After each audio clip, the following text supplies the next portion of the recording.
கிறிஸ்துவுக்குள் பிரியமான தேவனுடைய ஜனமே, இந்த வேளையிலே அவருடைய பாதப்படியிலே அமர்ந்து அவரை நோக்கி கூப்பிடும்படியான ஒரு பெரிய பாக்கியத்தை நமக்கு கர்த்தர் கொடுத்திருக்கிறார்.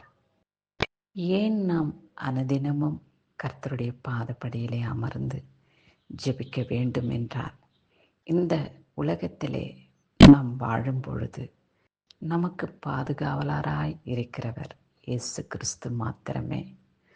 அவருடைய பிடியில் நாம் இருக்கும் பொழுது நம்மை ஒருவனும் தொட முடியாது. ஒரு அசுத்த ஆவியின் கிரிகளும் நம்மளை சேதப்படுத்தாதபடி அவருடைய பாதப்படியிலே நாம் அமர்ந்திருக்க வேண்டும் என்பதே இந்த மாயமான உலகத்திலே வாழ நமக்கு பாதுகாவலராய் இருப்பது இயேசு கிறிஸ்து பாதம் மாத்திரமே என்று நாம் அறிந்து கொள்ள வேண்டும். இந்த நாள் வரைக்கும் கர்த்தர் நம்மை மகிமையோடு பாதுகாத்து கொண்டார். 10ஆம் மாதம் 12ஆம் தேதியை கூட காணும்படியான ஒரு பெரிய பாக்கியத்தை கர்த்தர் நமக்கு கொடுத்திருக்கிறார். நம் சரீரத்தில் பலவிதமான சோர்வுகள், பலவீனங்கள், சரீர சோர்வின் நிமித்தமாக பலவிதமான சிந்தனைகள், யோசனைகள், பயமுறுத்துகிறதான காரியங்கள் சாத்தான் நமக்குள்ளே கொண்டு வருவான். ஆனால் நாம் கர்த்தர் பாதத்திலே அமர்ந்திருக்கும் பொழுது இப்பேற்பட்ட தீங்கு ஒன்றும் நம்மை அணுகாதபடி அவருடைய இரத்த கோட்டைக்குள்ளே கர்த்தர் நம்மை மூடி மறைத்து பாதுகாக்க வல்லவராயிருக்கிறார். இந்த நாளிலே நாம் தெரிந்து கொள்ளப்பட்ட வேத வசனத்தின் வார்த்தை என்ன என்று காண்போம். யோவான் 15ஆம் அதிகாரம் 7வது வசனம், நீங்கள் என்னிலும் என் வார்த்தைகள் உங்களிலும் நிலைத்திருந்தால் நீங்கள் கேட்டுக்கொள்வது எதுவோ அது உங்களுக்கு செய்யப்படும் என்று. நாம் அவருடைய வார்த்தையின்படி கீழ்ப்படிந்து நடக்கும் பொழுது, அவரோடு கூட நாம் இணைந்திருக்கும் பொழுது, அவருடைய வார்த்தையின்படி நாம் வாழும் பொழுது அவர் நம்மிலே நிலைத்திருக்கிறார், நாமும் அவருக்குள்ளே நிலைத்திருக்கிறோம். இப்படி நாம் தேவனுக்குள்ளும் தேவன் நமக்குள்ளும் நிலைத்திருக்கும் பொழுது அசுத்த ஆவி நம்மை தொட அதுக்கு அதிகாரம் கிடையாது.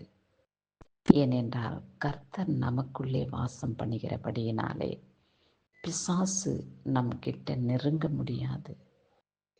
பரிசுத்த ஆவியானவர் நம்மை சுற்றிலும் அக்கினி மயமான ரதங்களோடு நமக்கு, நம் குடும்பத்துக்கும் காவலாளியாய் இருந்து நம்மளை பாதுகாத்து கொள்வார்.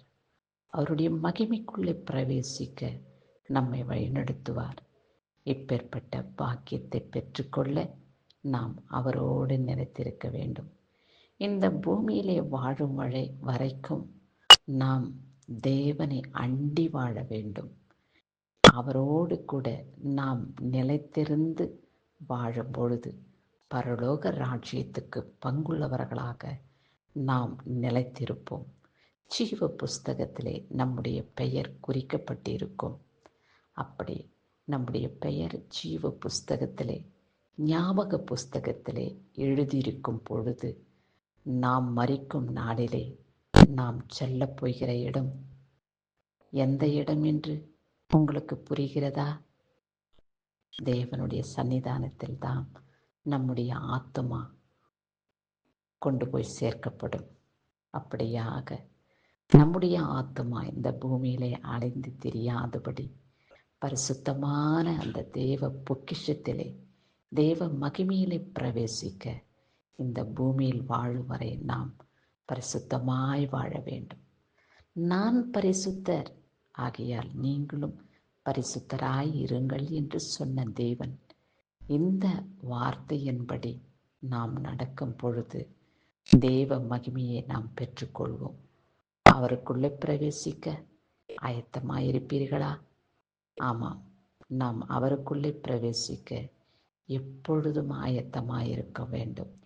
சாத்தான் எந்த ரூபத்திலே நமக்கு பிரச்சனைகளை கொண்டு வருவான், தீங்கை கொண்டு வருவான் என்று நாம் அறியாது இருக்கிறபடியினாலே தேவ வல்லமைக்குள்ளே நாம் பிரவேசிக்கும் பொழுது சாத்தான் ஒருபொழுதும் நம்மையோ நம் குடும்பத்தையோ எந்த விதமான தீங்கு நிமித்தமாய் தொடாதபடி இயேசு கிறிஸ்துவின் இரத்த கோட்டைக்குள்ளே மூடி மறைத்து பாதுகாத்து கொள்ளப்படுவோம். ஆமேன். கிறிஸ்துவுக்கே மகிமை உண்டாகட்டும்.